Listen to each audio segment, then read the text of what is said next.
Voici donc la première grande exposition française consacrée au célèbre écrivain Oscar Wilde. C'est le Petit Palais qui retrace la vie et l'œuvre de l'auteur du portrait de Dorian Gray, ardent francophile, mort d'ailleurs à Paris en 1900 et qui avait fréquenté les milieux intellectuels et artistiques de la capitale. Manuscrits, photographies, caricatures nous font entrer dans l'intimité de ce dandy irrévérencieux de l'Angleterre victorienne. Sarah Lastry.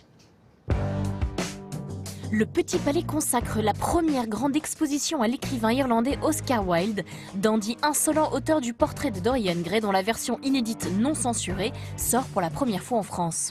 Né en 1854 à Dublin et mort à Paris en 1900, Wilde était un poète esthète, critique d'art, romancier et grand écrivain de théâtre. Décryptage de sa vie et son œuvre avec le commissaire de l'exposition Dominique Morel et l'écrivain Charles Dantzig, grand connaisseur de Wilde et traducteur de ses œuvres.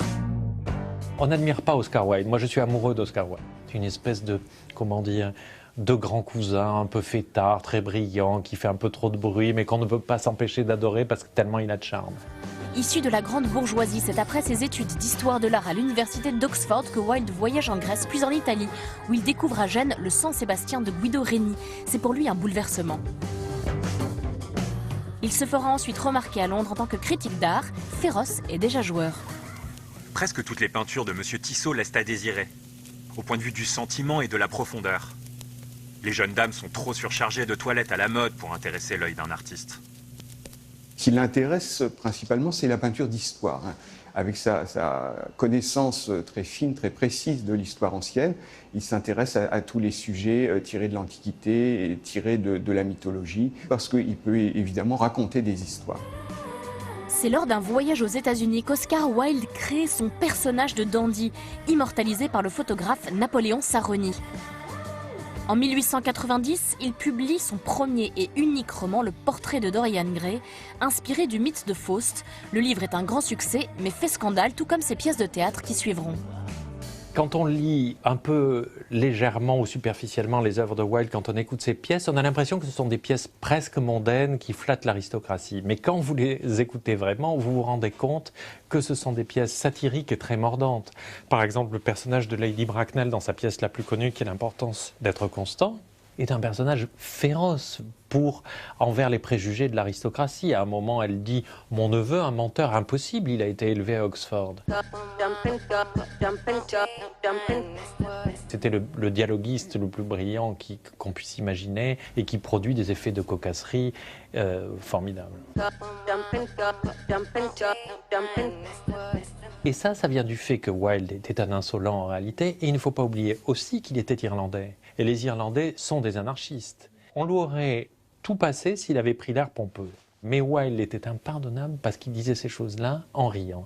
Et la société admet d'être contredite, mais pas qu'on se moque d'elle.